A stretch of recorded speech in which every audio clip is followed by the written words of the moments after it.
A graça e a paz a todos. Mais uma devocional de sábado. Que Deus abençoe a vida de vocês. Hoje a gente vai para o último sábado da série de Elias. Hoje é o 10º sábado, que a gente vai falar de 2 Reis de 2:9 em diante, né?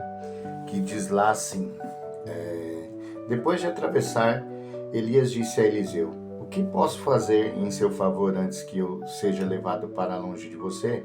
Respondeu Eliseu: faze de mim o principal herdeiro de teu espírito profético. Disse Elias: seu pedido é difícil, mas se você me vir quando eu for separado de você, terá o que pediu, do contrário não será atendido. De repente, enquanto caminhava e conversava, apareceu um carro de fogo e puxado por cavalos de fogo, que o separou, e Elias foi levado aos céus num redemoinho. Quando viu isso, Eliseu gritou: meu pai, tu eras como os carros de guerra e os cavalos de Israel. E quando já não podia mais vê-lo, Elias pegou as próprias vestes e rasgou ao meio. Depois pegou o manto de Elias, que tinha caído, e voltou para a margem do Jordão. Vamos falar até aqui, né? Depois leiam todo o 2, é bem legal essa história, né? Então o tema da palavra que eu coloquei foi moldado pelo Deus de Elias. O ponto 1 é o principal herdeiro, né? Em Israel, o filho primogênito herdava uma parcela dobrada das posses do pai, né? E junto com ela também o direito de sucessão. Isso está lá em Deuteronômios 21:17, tá? Uma dupla porção do seu espírito não era apenas o pedido de Eliseu para suceder Elias em seu ministério profético, uma vez que Deus já tinha revelado essa sucessão em 1 Reis 19, 16, 21, que fala lá: Elias vai até faz Eliseu de seu sucessor. Então tá lá em 1 Reis 19, 16 a 21. Ele queria que o poder do profeta Elias continuasse através da sua vida. Então, ponto 2 eu coloquei: seu pedido é difícil, né? Como só Deus pode dar poder espiritual, Elias não era capaz de atender o pedido de Eliseu. Então disse ao seu sucessor que se ele visse sua partida, e se ele visse Elias subindo aos céus, né, seria o sinal do próprio Deus atenderia o seu pedido. Na pergunta de Elias para Eliseu, poderia pedir qualquer coisa, né? Eliseu podia pedir riqueza, se fosse no tempo de hoje, mais seguidores, fama, né? Essa pergunta de Elias tinha o propósito de diagnosticar o coração de Eliseu, né? Ele estava vendo o que estava dentro do coração de Eliseu, o que Eliseu queria, né? E Eliseu pediu a continuação do seu ministério, né? A porção dobrada. Não que ele queria ser melhor que Elias, não era isso. Ele queria somente continuar o ministério de Eliseu, né? Porque no tempo antigo, como ele andou, né? Ele era o primogênito de Elias, nesse caso, tá? O terceiro ponto é: Deus faz mais através de um profeta do que todo o exército de Israel. Que tá lá em 2:11, que a gente leu lá. Deixa eu achar aqui. 2:11. De repente, enquanto caminhava e conversava, apareceu um carro de fogo e puxado por cavalos de fogo, que o separou, e Elias foi levado aos céus em um redemoinho. Né? A carruagem puxada por meios de cavalos era o meio de transporte mais rápido e um dos mais poderosos meios de guerra naqueles dias, né? Naqueles tempos. Assim, o carro e cavalo simbolizam a poderosa proteção de Deus, que era a verdadeira segurança de Israel. Como a defesa dos reinos terrestres depende de sua força militar, um único profeta, né, tinha feito mais através do poder de Deus para preservar sua nação do que todos os preparativos do rei Acabe, né? O preparativo militar do rei Acabe. A carruagem de fogo simboliza que este profeta é a expressão do próprio poder de Israel. Mas isso só acontece porque o poder de Deus está sobre ele, né? Não temos força somente pelos nossos braços. Sem Deus nós não somos nada. Então, todo o poder que Elias tinha não era o poder próprio de Elias, né? Era o poder que Deus tinha dado para ele fazer a sua obra para a glória de Deus. Então, todas as coisas que Deus nos dá, né, de ministério, de canto, ou ministério da palavra, ou ministério de missões, não é para a nossa glória, né? Deus não te deu uma voz bonita porque você tem que ir lá na igreja e aparecer. Não, Deus te deu para que Ele seja glorificado.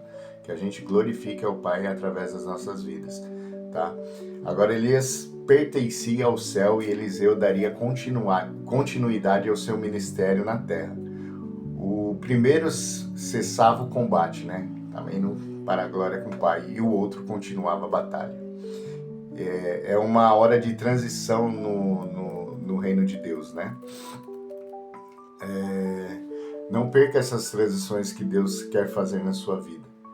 Esteja atento para mudanças que Deus quer fazer. Esteja pronto para ser o novo Eliseu do seu ministério, ou na sua casa, ou no seu trabalho, né? Então, que a gente esteja atento a essas transferências, que a gente esteja pronto, que a gente esteja capacitado para que quando Deus queira nos usar, a gente esteja preparado. Assim mesmo, Deus, Ele nos molda, né? Ele nos prepara, Ele vai trabalhar nas nossas vidas, como Ele fez com Elias, né? Como Ele fez com Eliseu, né? Elias veio de lugar nenhum, não tinha filiação, e Deus fez todos esses milagres acontecerem através da vida de Elias, né? Elias e Enoque são aqueles que não morreram, né? Que subirão aos céus e estão na glória com o Pai, e que a gente seja novos Elias e novos Eliseus dessa geração nossa, tá? E que a gente não perca essas transições que Deus quer, né? Essa semana eu estava conversando com meu irmão, que a gente às vezes não sabe, não, o que Deus quer para nossas vidas, e a gente fica, não sei se é isso, não sei se é aquilo, mas que a gente esteja preparado para que Deus possa nos usar da melhor maneira e da forma que Ele queira. Então eu coloquei a conclusão, né, de tudo isso que a gente falou durante esses 10 sábados. Ao longo desse estudo, vimos o vigoroso ministério de Elias, um profeta do Altíssimo chamado por Deus. Um profeta do Altíssimo chamado por Deus, né, para confrontar uma geração idólatra, né, o pessoal de Baal lá, para confrontar o pior rei de Israel, Acabe, para confrontar a sua esposa, que era a pior rainha, né? Pior que Acabe. Acabe era dominado por Jezabel, né? Ele era devagarzinho, ela mandava nele mesmo. Sua vida foi marcada por coragem, nos lembrando que Deus levanta homens ousados em tempos difíceis, né? Então, tem pão difícil aí, Deus pode te usar, né? Para que você seja usado pelas mãos de Deus, estejam preparados. Um homem que teve as mesmas emoções que nós tivemos, momentos de valentia e momentos de profunda aflição, né? Então, na valentia de confrontar o rei, de confrontar os profetas de Baal, e na parte da aflição foi quando ele pediu para morrer, quando, né, Jezabel falou para ele, vou te matar ainda em 24 horas, ele foi e ficou aflito, né? E fez as coisas sem olhar para Deus e fez as coisas erradas, né? As suas vitórias e as suas lágrimas mostram um profeta real, com virtudes e fraquezas, que foi moldado pelas mãos de Deus, né? Então, Elias é como nós, nos outros, eu comentei sobre isso em alguns sábados, né? Que ele era um profeta como a gente, né? No primeiro sábado que a gente falou sobre Elias, foi falado sobre isso, né? Que ele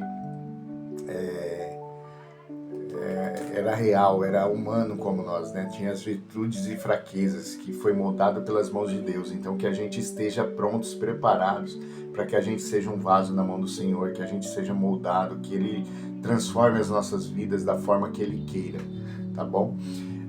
Elias mostra que uma jornada de fé é conduzida por um Deus que dirige, disciplina e sustenta, né? Deus, Ele dirige as nossas vidas, Ele disciplina quando Porque Deus é um Deus justo, é um Deus misericordioso, mas Ele nos disciplina e Ele nos sustenta, como sustentou Elias, né?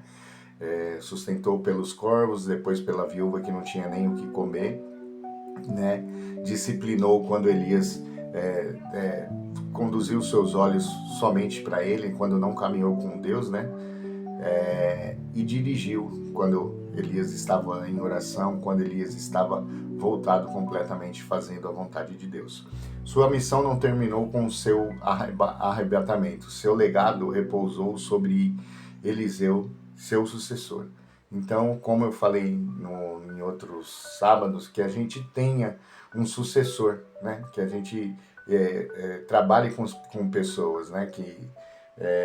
Seu pastor, eu tenho certeza que ele faz o trabalho para que outras pessoas venham fazer o trabalho quando ele partir ou quando ele aposentar.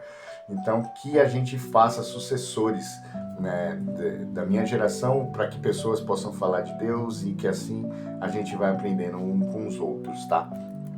Que através desses 10 sábados de estudo sobre Elias, que o nosso anseio por uma fé inabalável e uma paixão pela glória de Deus, que esses 10 sábados tenha feito essa vontade do anseio por uma fé inabalável, que a gente confie completamente em Deus, porque o mesmo Deus que é o Deus de Elias, o mesmo Deus que é o Deus de Eliseu, o mesmo Deus que foi o Deus de Davi, o mesmo Deus que de Jonas, de Josué, de Abraão, de Isaac, é o mesmo Deus de hoje. É o Deus que faz milagres, é o Deus que nos faz vaso novo, é o Deus que cuida das nossas vidas, das nossas famílias, é o Deus que faz milagres ainda nos dias de hoje. Às vezes a gente fala, mas acontecia tantos milagres no tempo passado e hoje não acontece tantos igual era antes, porque a gente não ora, não dobra os nossos joelhos, porque a gente não tem uma comunhão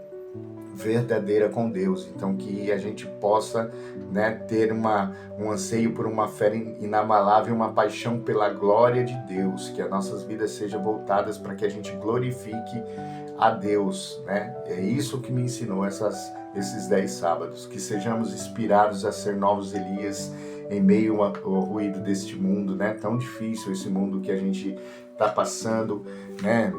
Você vê tantas coisas acontecendo. Sábado passado eu falei, as igrejas estão lotadas, mas a sociedade continua em pecado. Então que a gente se fortaleça nas nossas igrejas, que a gente se fortaleça nas nossas casas, nos nossos quartos, que a gente possa ouvir a voz de Deus e que a gente seja espelhos que refletam, né? Que reflitam a glória de Deus, que as pessoas possam ver Cristo nas nossas vidas. E para isso a gente tem que dobrar os nossos joelhos, a gente tem que confiar e acreditar que Deus está no controle de todas as coisas, né? E que a cada dia buscamos mais a intimidade com o Senhor. A cada dia a gente possa ouvir a palavra de Deus, que a gente possa ouvir a voz de Deus através da palavra, que a gente seja verdadeiros adoradores, que adorem a Deus em espírito e em verdade, que os nossos corações estejam abertos, que sejam frutíferos, que a gente possa sentir o Espírito Santo de Deus trabalhando nas nossas vidas, que a gente esteja sensíveis para ouvir a voz de Deus e que sejamos guiados pela palavra e guiados pelo Espírito Santo de Deus. Então essa foi a palavra desse sábado, o final da série de Elias. Espero que tenha gostado, comentem, compartilhem, né? E que Deus abençoe a vida de vocês, que o Espírito Santo esteja trabalhando na vida de vocês. Eu fui muito tocado, adorei falar sobre o livro de Elias. Não tinha estudado assim o livro de Elias. Vou até pegar aqui. Cadê? Eu trabalhei em cima desse livro, tá? Elias, muito bom livro, indico sim. Se alguém quiser, pergunta qual livro é, tá? Então eu trabalhei em cima desse livro. E que Deus abençoe a vida de vocês, tá? Fiquem na paz. Agora eu vou ver qual que será o próximo tema dos sábados, né? Qual a série a gente vai fazer. Que Deus abençoe a vida de todos e que a graça, a misericórdia e bondade do Senhor esteja com vocês. Amém.